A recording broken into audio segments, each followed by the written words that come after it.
বইট এলত জাকুবে প্ৰথমবাৰ কাৰ দৰ্শন পাইছিল আৰু জাকুবৰ লগত কি ঘটনা ঘটিছিল?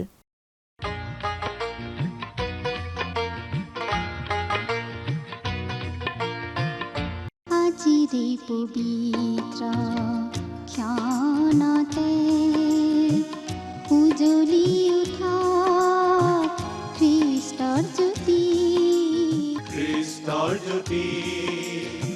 গ্ৰহণ কৰাই ভক্তি বচন এই মাথোন আমাৰ মিনতি গ্ৰহণ কৰাই ভক্তি বচন।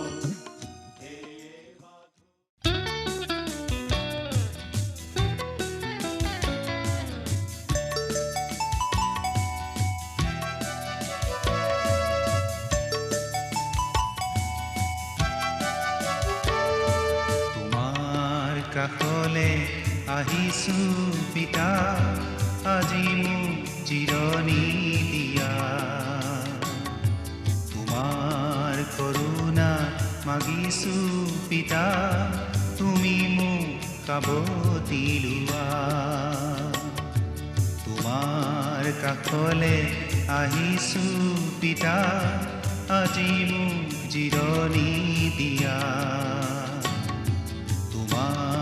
কৰোণা মাগিছো পিতা, তুমি মোক কাবতি লোৱা।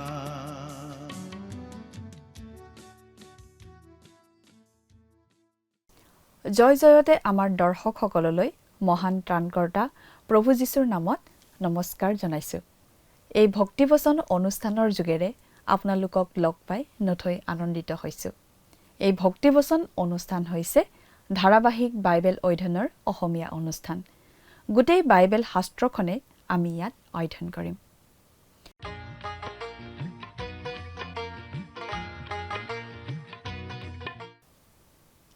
প্ৰিয় দৰ্শক, যোৱা অনুষ্ঠানত আদি পুস্তক ৩৪ নম্বৰ অধ্যায়ৰ শেষৰ পদলৈকে পঢ়ি তাৰ ভিত্তিতে আলোচনা আগবঢ়োৱা হৈছিল। আজি আমি ৩৫ নম্বৰ অধ্যায়ৰ পৰা চাব খুজিছোঁ। মোমায়েক লাবনৰ ঘৰৰ পৰা জাকুব সপৰিয়ালে উভতি আহিল, কিন্তু তেওঁ বইট এললৈ নগৈ তাতে তম্বু টানি ছিখিমতে নিবাস কৰিলে। সেই ছিখিমত সমুৰৰ পুত্ৰই লেয়াৰ যোগেদি জন্মা জাকুবৰ জীয়ৰীক অপকৰ্ম কৰিলে। তাৰ পাছত সমুৰে পুতেকৰ বাবে দিনাক বিয়া কৰাৰ প্ৰস্তাৱ লৈ জাকুবৰ ওচৰলৈ আহিল। ছিখিমে দিনাক ইমান ভাল পাইছিল যে যিকোনো ত্যাগৰ বিনিময়ত দিনাক বিয়া কৰিবলৈ সাজু আছিল। কিন্তু ভনীয়েকৰ প্ৰতি কৰা দুষ্কৰ্মৰ প্ৰতিশোধ ল'বলৈ চিমিয়ন আৰু লেবিয়ে চল কৰি সমুৰ, ছিখিম আৰু তেওঁলোকৰ নগৰৰ আটাইবোৰ পুৰুষকে সুন্নত হ'বলৈ বাধ্য কৰালে। অসুস্থতাৰ সুযোগ লৈ হঠাৎ আক্ৰমণ কৰি সমুৰ আৰু ছিখিমৰ লগতে আন সকলোকে তৰোৱালেৰে বধ কৰিলে। সেই কামটোত কিন্তু জাকুবৰ অনুমোদন নাছিল। চিমিয়ন আৰু লেবিয়ে কিন্তু সেই কামৰ সপক্ষে যুক্তি দিছিল। ঈশ্বৰে জাকুবক সেই ঠাই পৰিত্যাগ কৰি বইট এললৈ গুচি যাবলৈ কয়। জাকুবে তেতিয়া ঘৰ এৰি পদ্দম অৰামলৈ গৈছিল আৰু সেই ঠাইতে তেওঁ ৰাতি টোপনি গৈছিল। তাতে এটা সপোন দেখিছিল আৰু সেই সপোনত ঈশ্বৰে তেওঁক দৰ্শন দিছিল আৰু সেয়া আছিল ঈশ্বৰে জাকুবক প্ৰথম দৰ্শন দি আশীৰ্বাদ কৰা কথা। জাকুবে সেই ঠাইৰ নাম বইট এল অৰ্থাৎ ঈশ্বৰৰ গৃহ ৰাখিছিল। বহু বছৰ পাৰ হৈ গ'ল। এতিয়া জাকুব যথেষ্ট পৰিপক্ক, নানা ধৰণৰ অভিজ্ঞতা তেওঁৰ হ'ল আৰু এতিয়া তেওঁ ঈশ্বৰৰ নিৰ্দেশ মৰ্মে বইট এললৈ যাব। সেই বিষয়ে এই ৩৫ নম্বৰ অধ্যায়ত সবিশেষ চাবলৈ পাম। আহকচোন এতিয়া আমি ৩৫ নম্বৰ অধ্যায়লৈ আগবাঢ়ি যাওঁ। প্ৰিয় শ্ৰোতা, আদি পুস্তকৰ ৩৪ নম্বৰ অধ্যায়টো পঢ়াৰ পাছত হয়তো আপুনি ভাবিছে পনিয়েলত জাকুবৰ পৰিৱৰ্তন ঘটা বুলি কৈ আমি ভুল কৰিছিলোঁ। আচলতে ৩৪ নম্বৰ অধ্যায়ত ঘটা ঘটনাৰ পৰা আমি বৰ একো পৰিৱৰ্তন জাকুবত দেখা নাপালোঁ, সেইটো সত্য। কিন্তু এটা পৰিৱৰ্তন ঘটিছিল। আজিকালি মানুহে সমস্যাজনিত অভিজ্ঞতা বুলি বহু কিবা কিবি কয় আৰু ক'ব খোজে, যদি আপোনাৰ দ্বিতীয় অভিজ্ঞতা এটা নাই, আপোনাৰ একোৱেই নাই। কিন্তু সেইটো সঁচা নহয়। বহুতৰে জীৱনত সমস্যাজনিত অভিজ্ঞতা থাকে আৰু আমি বহুতেই আমাৰ জীৱনৰ তেনে অভিজ্ঞতালৈ উভতি চাব পাৰোঁ। কিন্তু বহুতেই তেনে নকৰে বা কৰিব নোৱাৰে, আৰু তেনে অভিজ্ঞতাক জীৱনৰ প্ৰয়োজনীয় কথা বুলি ক'বও নোখোজে। কিন্তু জাকুবে পনিয়েললৈ আহোঁতে তেওঁলৈ এটা বৰ ডাঙৰ ঘটনা ঘটিছিল। জাকুবৰ জীৱনৰ আৰম্ভণিৰ পৰা সেই পনিয়েল পৰ্যন্ত তেওঁৰ জীৱনৰ বিশেষত্ব আছিল আত্মস্বাৰ্থৰ প্ৰভাৱ, মাংসিকতাৰ প্ৰৰোচনা। জাকুব তেনেকুৱাই আছিল, তাৰ বাহিৰে বেলেগ নাছিল। কিন্তু পনিয়েলত আচলতে আত্মকেন্দ্ৰিকতাৰ পতন ঘটিছিল। তেওঁ এটা ফুটা টায়াৰৰ নিচিনা চেপেটা হৈ গৈছিল। তেওঁ বেলুনৰ নিচিনা ফুলি আছিল, কিন্তু একো নোহোৱাৰ নিচিনা তেওঁ নত হৈ পৰিছিল। কিন্তু ৩৪ নম্বৰ অধ্যায়ে এই কথা প্ৰকাশ কৰে যে তেওঁ তেতিয়াও বিশ্বাসেৰে খোজকাঢ়িবলৈ শিকা নাছিল। এছৌ ঘৰলৈ উভতি যোৱাৰ লগে লগে জাকুবে পৰিয়ালসহ চালেমলৈ গৈছিল। এইটো দুখ লগা পদক্ষেপ। জাকুবে নিজৰ বুদ্ধিতেই ভৰসা কৰি আছিল। দিনাক ধৰ্ষণ কৰা হৈছিল, আৰু দিনাৰ প্ৰকৃত ভাই চিমিয়ন আৰু লেবিক চালেমলৈ পঠোৱা হৈছিল সেই দায়ী কোঁৱৰজনক বিচাৰিবলৈ। তেওঁ তাইক বিয়া কৰাবলৈ ইচ্ছা কৰা সত্ত্বেও সিহঁতে তেওঁক বধ কৰিলে, আৰু সিহঁতে জাকুবৰ বাকী পুতেকহঁতৰ লগ লৈ অতি জঘন্য অপৰাধ কৰিলে।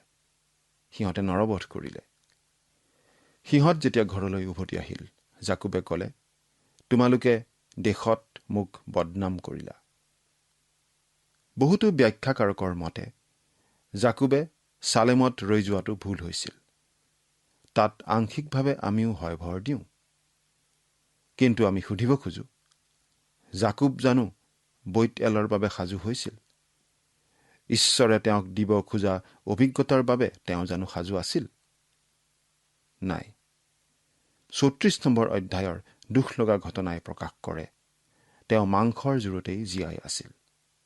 মাংসিকতাৰ দমন অলপ চকুত পৰিছিল যদিও ঈশ্বৰৰ প্ৰতি লক্ষণীয় বিশ্বাস প্ৰকাশ পাই উঠা নাছিল। যিহেতু বৈত-এললৈ যাবলৈ তেওঁৰ বিশ্বাস নাছিল, গতিকে তেওঁ চালেমতেই ৰ'ল। তেওঁৰ জীৱনত ঘটা এই দুখ লগা ঘটনাই এই কথা প্ৰকাশ কৰে যে তেওঁ পৰিয়ালৰ এজন নেতা নাছিল।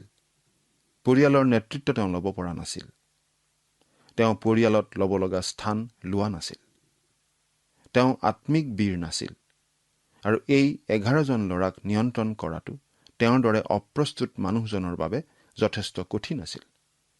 এতিয়া তেওঁ এটা সিদ্ধান্ত লৈছে, যিটো তেওঁ কিজানি আগতেই লোৱা উচিত আছিল। এতিয়া ঈশ্বৰে তেওঁক বৈত-এললৈ মাতিছে। সেই দুখ লগা ঘটনাৰ পাছত তেওঁ যাবলৈ সাজু। আগতে যাবলৈ তেওঁ সাজু নাছিল। কিন্তু জাকুবে এতিয়া ঘৰত আত্মিক নেতৃত্ব ল'বলৈ ধৰিছে। আমি পাঠ কৰি দিম ৩৫ নম্বৰ অধ্যায়ৰ ১ আৰু ২ নম্বৰ পদ। ইয়াত আমি এনেদৰে পাওঁ, পাছে ঈশ্বৰে জাকুবক ক'লে, উঠা, তুমি বৈত-এললৈ গৈ তাত নিবাস কৰাগৈ, আৰু তোমাৰ ককায়েৰা এছৌৰ আগৰ পৰা তুমি পলাই যোৱা সময়ত যিজনাই তোমাক দৰ্শন দিছিল, সেই ঈশ্বৰৰ উদ্দেশ্যে তাত এটা যজ্ঞবেদী নিৰ্মাণ কৰাগৈ। তাতে জাকুবে নিজৰ পৰিয়াল আৰু তেওঁৰ লগৰ সকলো মানুহবিলাকক ক'লে, তোমালোকৰ মাজত যিবোৰ ইতৰ দেৱতা আছে, তোমালোকে সেইবোৰ দূৰ কৰা, আৰু নিজকে শুচি কৰি আন কাপোৰ পিন্ধা। জাকুবে পৰিয়ালৰ মানুহক কেইবাটাও কাম কৰিবলৈ কৈছে। প্ৰথমতে কৈছে, তোমালোকৰ মাজত থকা ইতৰ দেৱতাবোৰ দূৰ কৰা। এই কথাত আমাৰ আচৰিত লাগিব পাৰে। আপোনাৰ হয়তো মনত আছে, জাকুবে লেয়া আৰু ৰাহেলক লৈ পলাই আহোঁতে ৰাহেলে গৃহদেৱতাৰ মূৰ্তিবোৰ মনে মনে লৈ আহিছিল। তাই উত্তৰ পিঠিত দিয়া বাকচত বহি আছিল, আৰু তাৰ ভিতৰতে সেইটো লুকুৱাই ৰাখিছিল। জাকুবে সেই সময়ত তাই সেইটো অনাৰ কথা জনা নাছিল। তেওঁ লাবনক সেই গৃহদেৱতা লগত অনা নাই বুলি কওঁতে আচলতে সঁচা কোৱা বুলি ভাবিয়েই কৈছিল। যেতিয়া সেইটো আৱিষ্কৃত হৈছিল, আমি কিজানি ভাবিছোঁ জাকুবে সেই প্ৰতিমাবোৰ দূৰ কৰিছিল, কাৰণ তেওঁ জীৱন্ত সত্য ঈশ্বৰক জানিছিল। আচলতে তেওঁ সেই জনা ঈশ্বৰক ব্যক্তিগতভাৱে লগ পাইছিল, কিন্তু তেওঁ সেইবোৰ দূৰ কৰা নাছিল।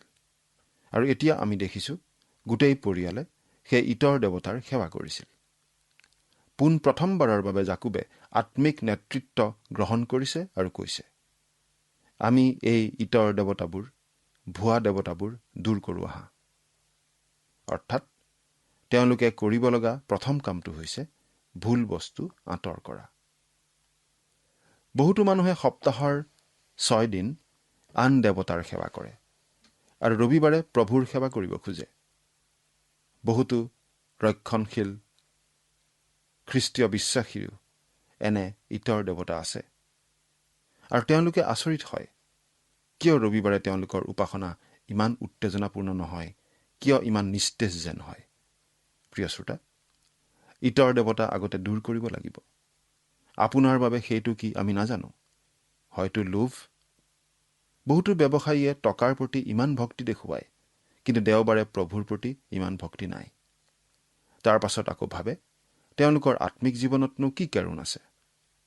প্ৰিয় শ্ৰোতা, আপুনি প্ৰভুক প্ৰথমতে লগ পোৱা সেই বৈত-এললৈ যদি উভতি আহিব খোজে, তেনেহ'লে সকলো ভুল বস্তু আপুনি আঁতৰ কৰিব লাগিব। তাৰ পাছত জাকুবে কৈছে, নিজকে শুচি কৰা। খ্ৰীষ্টীয় বিশ্বাসীজনৰ বাবে ইয়াৰ অৰ্থ হৈছে তোমাৰ পাপ স্বীকাৰ কৰা। আপোনাৰ জীৱনত থকা পাপৰ নিষ্পত্তি আপুনি কৰিবই লাগিব। আপুনি দেওবাৰে গীৰ্জালৈ আহি পাৰ হৈ যোৱা সপ্তাহটোত আপুনি যিদৰে জীৱন কটালে, সেইটো এনেই পাহৰি পেলালে নহ'ব। আপুনি গীৰ্জালৈ আহোঁতে গা ধুই সুগন্ধি দ্ৰব্য সানি আহে, কিন্তু আমাৰ মণ্ডলীসমূহত আত্মিক গাৰ গোন্ধ থাকে, কাৰণ পাপ স্বীকাৰ নাই, শুচীকৰণ নাই। কিন্তু আমি নিজ নিজ পাপবোৰ স্বীকাৰ কৰিলে বিশ্বাসী আৰু ধাৰ্মিক যি তেওঁ আমাৰ পাপবোৰ ক্ষমা কৰে আৰু আমাক সকলো অধৰ্মৰ পৰা শুচি কৰে। 1 জোহন 1:9 পদত আমি এই কথা পাওঁ। পাপ স্বীকাৰ হ'বই লাগিব। তেওঁ ক্ষমা কৰিব, কিন্তু আমি পাপ স্বীকাৰ কৰিব লাগিব। আন কাপোৰ পিন্ধা, অৰ্থাৎ পুৰণি কাপোৰ সলোৱা। শাস্ত্ৰত পোছাকে অভ্যাসকো বুজায়। ঘোঁৰাত উঠি খেলা কৰাজনে ঘোঁৰাত উঠা অভ্যাসৰ পোছাক পিন্ধে। ফুটবল খেলুৱৈয়ে ইউনিফৰ্ম পিন্ধে আৰু ঈশ্বৰৰ সন্তানেও পোছাক পিন্ধিব লাগে, তেওঁ কোন আৰু তেওঁনো কাৰ সেই কথা প্ৰকাশ কৰিবলৈ। প্ৰিয় শ্ৰোতা, আপুনি বাৰু প্ৰভুৰ অভ্যাস পিন্ধেনে? আপুনি বাৰু ব্যৱসায়ত, বিদ্যালয়ত অথবা চুবুৰীত আনতকৈ অলপ বেলেগ নে? আপুনি এটা অভ্যাস পিন্ধে। জাকুবে বৈত-এললৈ উভতি যোৱাৰ পাছত ঈশ্বৰৰ হকে জীয়াই থাকিবলৈ ধৰিলে। তাৰ আগতে তেনে কৰা নাছিল বুলি আমি ভাবোঁ। আমি বৈত-এললৈ উভতি যাওঁ হওক। আমি তাকে কৰা উচিত। এতিয়া 3 নম্বৰ পদটো চাওঁ। আৰু আহা, আমি উঠি বৈত-এললৈ যাওঁ হওক। আৰু যিজনাই মোৰ দুখৰ সময়ত মোৰ প্ৰাৰ্থনাৰ উত্তৰ দিছিল আৰু মই যোৱা বাটত মোৰ সংগী হৈছিল, সেই ঈশ্বৰৰ উদ্দেশ্যে মই সেই ঠাইতে এটা যজ্ঞবেদী নিৰ্মাণ কৰোঁগৈ। অব্ৰাহাম আৰু জাকুবে বেদী সাজিছিল।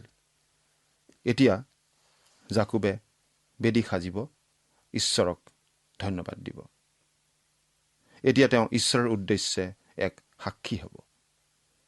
যিজনাই মোৰ দুখৰ সময়ত মোৰ প্ৰাৰ্থনাৰ উত্তৰ দিছিল আৰু মই যোৱা বাটত মোৰ সংগী হৈছিল।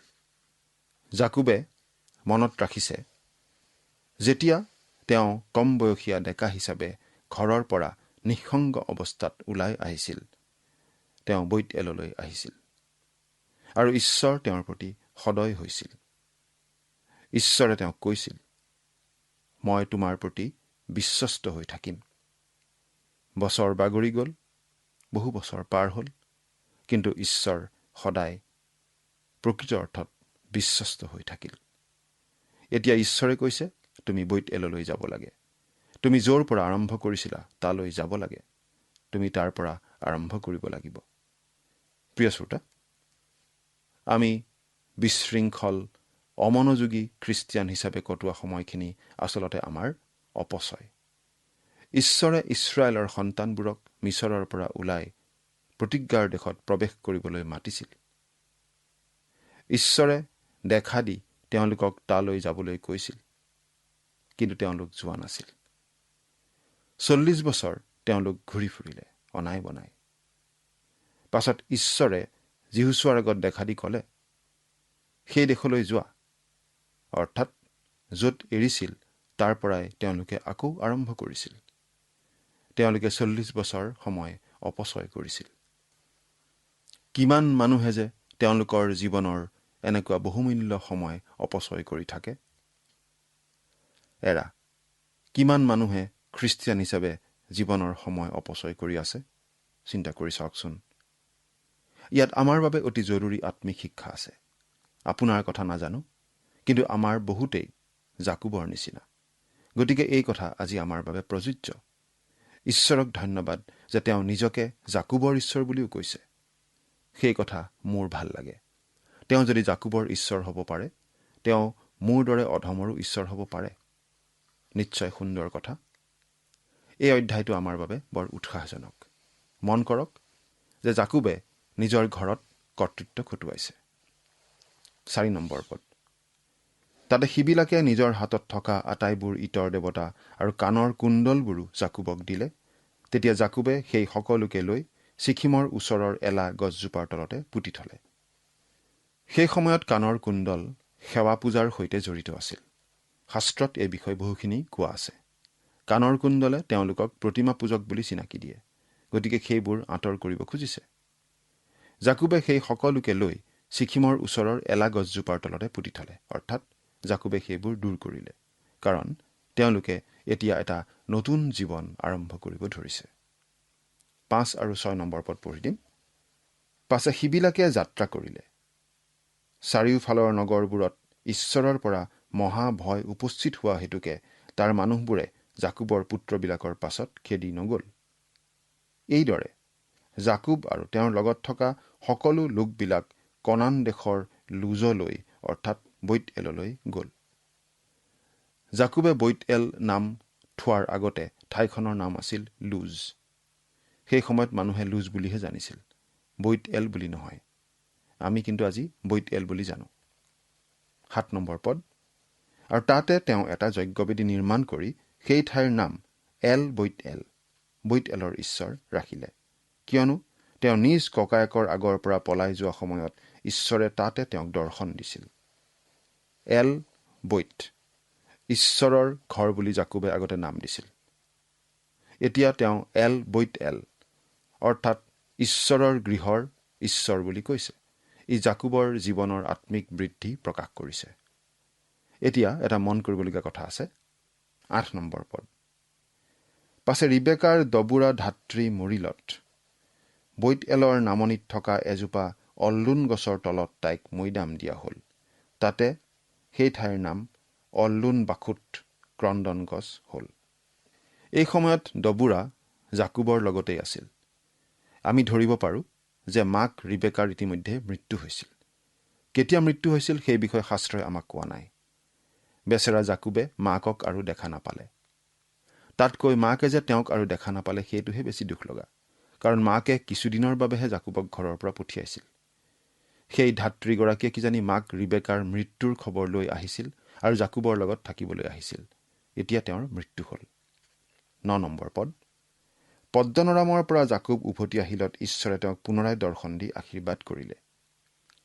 ইমান বছৰে ঈশ্বৰে জাকুবক শিকাব খুজি আছিল, এতিয়া তেওঁ সেই ঠাইতে আকৌ আৰম্ভ কৰিছে। বৈত-এলত জাকুবে ডেকা অৱস্থাত প্ৰথম লগ পোৱা ঠাইতে। মোমায়েক লাবনৰ ঘৰত জাকুবে কটোৱা বছৰকেইটা এক প্ৰকাৰে অপচয় হোৱা বছৰ বুলি ক'ব পাৰি। 10 আৰু 11 পদ। আৰু ঈশ্বৰে তেওঁক ক'লে, তোমাৰ নাম এতিয়া জাকুব, কিন্তু জাকুব বুলি আৰু মতা নহ'ব, তোমাৰ নাম ইছৰাইলহে হ'ব। এইদৰে তেওঁ তেওঁৰ নাম ইছৰাইল ৰাখিলে। ঈশ্বৰে তেওঁক আৰু ক'লে, ময়েই সৰ্বশক্তিমান ঈশ্বৰ, তুমি বহুবংশ হৈ বাঢ়ি বাঢ়ি যোৱা, তোমাৰ পৰা এক জাতি এনেকি জাতিসমূহ হ'ব, আৰু তোমাৰ ঔৰসত ৰজাবিলাকো উৎপন্ন হ'ব। ময়েই সৰ্বশক্তিমান ঈশ্বৰ। ঈশ্বৰে অব্ৰাহামকো তেনেদৰেই কৈছিল। 12 নম্বৰ পদ। আৰু মই অব্ৰাহাম আৰু ইছহাকক দিয়া দেশ তোমাক আৰু তোমাৰ ভাবি বংশকো দিম। ঈশ্বৰে সেইটো অতি মূল্যৱান সম্পত্তি বুলি জ্ঞান কৰিছিল। এয়া তেওঁ তৃতীয়বাৰ তেওঁলোকক সেই দেশ দিবলৈ প্ৰতিজ্ঞা কৰিলে। প্ৰথমতে অব্ৰাহাম, তাৰ পাছত ইছহাক আৰু এতিয়া জাকুব। প্ৰত্যেককে ঈশ্বৰে 2-3বাৰকৈ এই কথা কৈছিল। তেওঁ অব্ৰাহামক আচলতে কেইবাবাৰো কৈছিল। 13 নম্বৰ পদৰ পৰা 15 নম্বৰ পদলৈকে পাঠ কৰি দিম। পাছে ঈশ্বৰে তেওঁৰে সৈতে কথা বতৰা হোৱা ঠাইতে তেওঁক এৰি ওপৰলৈ গমন কৰিলে। আৰু জাকুবে তেওঁৰে সৈতে কথা বতৰা হোৱা সেই ঠাইতে এটা স্তম্ভ, এটা শিলৰ স্তম্ভ স্থাপন কৰি তাৰ ওপৰত পেয় নৈবেদ্য উৎসৰ্গ কৰিলে আৰু তাৰ ওপৰত তেল ঢালি দিলে। আৰু তেওঁৰে সৈতে ঈশ্বৰে কথা বতৰা হোৱা সেই ঠাইৰ নাম জাকুবে বৈত-এল ৰাখিলে। ইয়াতেই আমি পেয় নৈবেদ্যৰ প্ৰথম উল্লেখ পাওঁ। লেবিয়া পুস্তকত 5 বিধ নৈবেদ্যৰ কথা কোৱা হৈছে, কিন্তু পেয় নৈবেদ্যৰ কথা কোৱা হোৱা নাই। আচলতে এই বিষয়ে কোনো নিৰ্দেশনা দিয়া হোৱা নাই, কেৱল উল্লেখহে কৰা হৈছে। এইটোৱেই প্ৰাচীনতম নৈবেদ্য যেন আমাৰ লাগে, আৰু আজি খ্ৰীষ্টীয় বিশ্বাসীসকলৰ বাবে ইয়াৰ বৰ সুন্দৰ অৰ্থ আছে। পেয় নৈবেদ্য আন নৈবেদ্যৰ ওপৰত মাত্ৰ বাকি দিয়া হৈছিল, আৰু ই ভাৱ হৈ উৰি গৈছিল। আৰু পাচনি পৌলে তেওঁৰ জীৱনটো এনেকুৱাই হোৱা বিচাৰে বুলি ফিলিপিয়া বিশ্বাসীসকলক কৈছিল। পেয় নৈবেদ্যৰ নিচিনাকৈ কেৱল ঢলা হোৱা। 16 নম্বৰ পদ। পাছে সিবিলাক বৈত-এলৰ পৰা যাত্ৰা কৰি গৈ ইফ্ৰাত পাবলৈ কিছু বাট থাকোঁতেই ৰাহেলৰ প্ৰসৱ বেদনা হ'ল, আৰু তেওঁ প্ৰসৱ কৰিবলৈ তেওঁৰ বৰ কষ্ট হ'ল। ৰাহেলৰ এজন পুত্ৰ আছিল যোছেফ। এতিয়া তেওঁৰ দ্বিতীয় পুত্ৰ জন্ম হ'ব ধৰিছে। 17 আৰু 18 নম্বৰ পদ। তেওঁ প্ৰসৱ কৰোঁতে কষ্ট পোৱাত ধাত্ৰীয়ে তেওঁক ক'লে, ভয় নকৰিব, কিয়নো এইবাৰো আপোনাৰ এটি পুত্ৰ সন্তান হ'ব। পাছে তেওঁ প্ৰাণ ত্যাগ কৰাৰ সময়তেই, কিয়নো তেওঁ মৰিল, সেই পুত্ৰৰ নাম বিন-অনি, মোৰ কষ্টৰ পুত্ৰ, ৰাখিলে। কিন্তু তাৰ বাপেকে হ'লে তাৰ নাম বিন্যামিন, সোঁহাতৰ পুত্ৰ, ৰাখিলে। কেনে অভিনৱ কথা! ৰাহেলৰ মৃত্যুটো নহয়, কিন্তু যেনেদৰে ঘটনাটো ঘটিল সেইটোহে। তেওঁ কৈছে, তাক বিন-অনি বুলি মাতিবা, মোৰ কষ্টৰ পুত্ৰ। কিন্তু জাকুবে তালৈ চাই ক'লে, মই মোৰ মৰমৰ ৰাহেলক হেৰুৱালো। এই কেঁচুৱাটো তাইৰ নিচিনা। মই তাক বিন্যামিন বুলি মাতিম, সোঁহাতৰ পুত্ৰ। জাকুবে ৰাহেলৰ সন্তানকেইটিৰ প্ৰতি পক্ষপাতমূলক ব্যৱহাৰ কৰিছিল। জাকুবে পদ্দন অৰামত থকা সময়ছোৱাত তেওঁৰ জীৱনত মাংসিকতা আৰু আত্মকেন্দ্ৰিকতা ফুটি উঠিছিল যদিও ৰাহেলৰ প্ৰতি তেওঁৰ যি প্ৰেম, সেই সময়ছোৱাত সেইটোৱেই অতি সুন্দৰ কথা আছিল। তেওঁ ৰাহেলক ভাল পাইছিল, তাত সন্দেহ নাই। ৰাহেলৰ প্ৰতি তেওঁ সম্পূৰ্ণ মন দিছিল। ৰাহেলৰ বাবে যিকোনো কাম কৰিবলৈ তেওঁ সাজু থকাৰ নিচিনা আছিল। এনেকি তাই দেউতাকৰ ঘৰৰ পৰা চুৰ কৰি অনা গৃহদেৱতাৰ মূৰ্তিও ৰাখিবলৈ অনুমতি দিছিল।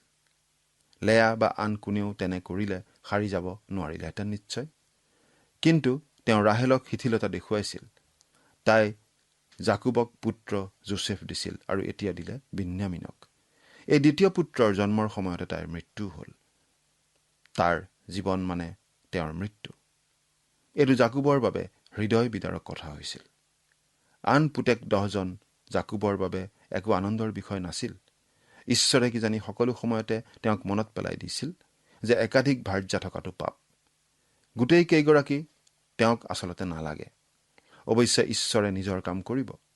তেওঁ আপোনাৰ মোৰ জীৱনতো হস্তক্ষেপ কৰে আৰু কৰিবই। কিন্তু ঘটনাবোৰে এই কথা প্ৰকাশ কৰে যে ঈশ্বৰে এই বহু বিবাহত সমৰ্থন জনোৱা নাছিল। এই কথাটো বিশেষভাৱে প্ৰকাশ পাই উঠিছিল যোছেফে তেওঁৰ সতীয়া ভাইবিলাকৰ পৰা লাভ কৰা ব্যৱহাৰৰ যোগেদি। জাকুবে যোছেফ আৰু বিন্যামিনক ভাল পাইছিল, গতিকে আন পুতেক কেইজনৰ হিংসা হৈছিল। তেওঁ তেনে কৰা নিশ্চয় উচিত নাছিল। তেওঁ প্ৰিয় ৰাহেলক হেৰুৱালে, কিন্তু তেওঁ বিন্যামিনক পালে। যদিও এই কথা সঁচা যে ল'ৰাটি ৰাহেলৰ কষ্টৰ পুত্ৰ, জাকুবে তাক বিন-অনি মাতিব নোৱাৰিলে। সি জাকুবৰ কষ্টৰ পুত্ৰ নহয়, সি তেওঁৰ সোঁহাতৰ পুত্ৰ, তেওঁৰ লাখুটি, যাৰ ওপৰত বুঢ়া বয়সত তেওঁ ভেজা দিব। এই কথাটো আমি বুজি পোৱা উচিত, কাৰণ জাকুবে পাছত কি ধৰণৰ মনোবেদনা সহিব লাগিব সেই কথা বুজি পোৱাত আমাৰ সহায় হ'ব। আৰু এই সকলোৰ গুৰি আচলতে জাকুবৰ পাপ। প্ৰিয় শ্ৰোতা, ঈশ্বৰে আমাৰ জীৱনৰ পাপত অনুমোদন নজনায়। আমি সাৰি যাম বুলি ভাবোঁ, কিন্তু সাৰিব নোৱাৰোঁ। জাকুবেও পৰা নাছিল। 19 আৰু 20 নম্বৰ পদ পাঠ কৰি দিম। ৰাহেলৰ মৃত্যু হলত ইফ্ৰাত অৰ্থাৎ বৈতলেহেমলৈ যোৱা বাটৰ ওচৰতে তেওঁক মৈদাম দিয়া হ'ল। পাছে জাকুবে তেওঁৰ মৈদামৰ ওপৰত এটা স্তম্ভ স্থাপন কৰিলে। ৰাহেলৰ মৈদামৰ সেই স্তম্ভ আজিলৈকে আছে। অৰ্থাৎ মচিয়ে এই কথা লিখাৰ সময়লৈকে তাত আছিল, কিন্তু আজিও তাতে আছে। 21 নম্বৰ পদ। পাছে ইছৰাইলে তাৰ পৰা যাত্ৰা কৰি এডৰৰ ওখ ঘৰৰ সিফালে তেওঁৰ তম্বু তৰিলে। 22 পৰা 26 পদ পৰ্যন্ত জাকুবৰ বেলেগ বেলেগ ভাৰ্যাবোৰৰ যোগেদি জন্মা পুতেক কেইজনৰ তালিকা এখন আমি পাওঁ। আৰু আচলতে যোচেফ আৰু বিন্যামিনেই আছিল বেছি অগ্ৰগণ্য পুত্ৰ। বাকী কেইজন ইমান ভাল নহল। এইটোৱে আকৌ এই কথা দেখুৱায় যে ঈশ্বৰে বহু পত্নীৰ কথাটোত অনুমোদন নজনায়। 29 নম্বৰ পদ। এইদৰে ইছহাক বৃদ্ধ হৈ সম্পূৰ্ণ বয়স পাই প্ৰাণ ত্যাগ কৰিলত তেওঁৰ লোকবিলাকৰ লগলৈ তেওঁক নিয়া হ'ল। তাতে তেওঁৰ পুত্ৰ এছৌ আৰু জাকুবে তেওঁক মৈদাম দিলে। আমি ভাবোঁ জাকুবে সেই দেশলৈ উভতি অহাৰ পাছত দেউতাক ইছহাকৰ মৃত্যুৱেহে এই দুই ভাইক একমাত্ৰ এবাৰৰ বাবে লগ কৰাইছিল। আপুনি বাৰু মন কৰিছেনে? অধ্যায়টো মৃত্যুৰ যোগেদি গুৰুত্বপূৰ্ণ কৰি পেলোৱা হৈছে। প্ৰথমতে পাওঁ ৰিবেকাৰ ধাত্ৰী দবোৰাৰ মৃত্যু। এই কথাতে ৰিবেকাৰ মৃত্যুৰ কথাটোও নিহিত হৈ আছে। তাৰ পাছত সুন্দৰী ৰাহেলৰ মৃত্যু আৰু শেষত অধ্যায়টোৰ সামৰণি পৰিছে ইছহাকৰ মৃত্যুৰে। আগলৈ পুনৰ লগ পোৱাৰ আশাৰে আজিৰ অনুষ্ঠান ইমানতেই সামৰিছোঁ। ঈশ্বৰ আপোনাৰ সহায় হওক। আমেন।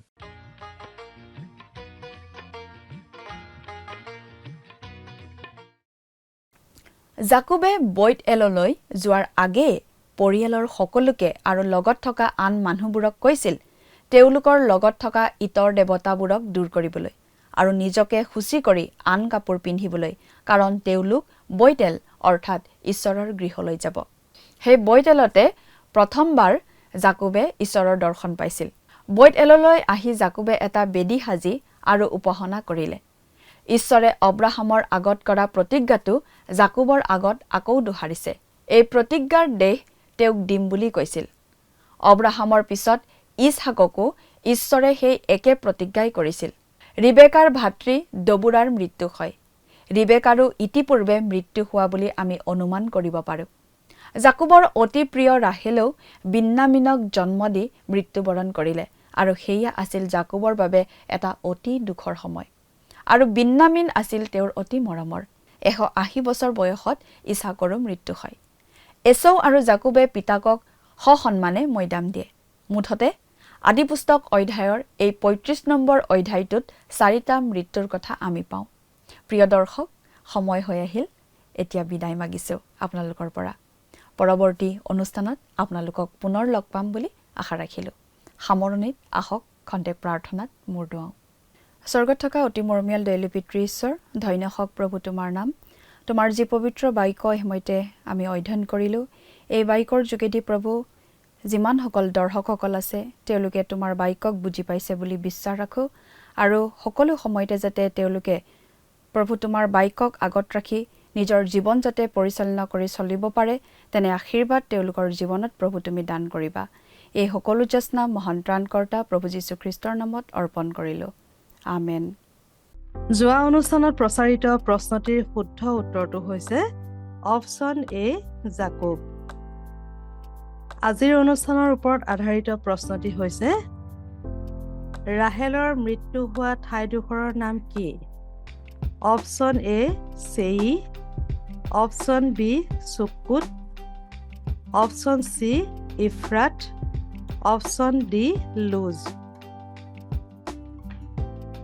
প্ৰিয় দৰ্শক, আজিৰ প্ৰশ্নৰ সঠিক উত্তৰটো আজি সন্ধ্যা 6 বজাৰ আগেয়ে আপোনাৰ নাম আৰু ঠিকনাৰে সৈতে আমালৈ 7429840242 নম্বৰত SMS নাইবা হোৱাটছআপৰ যোগে প্ৰেৰণ কৰক।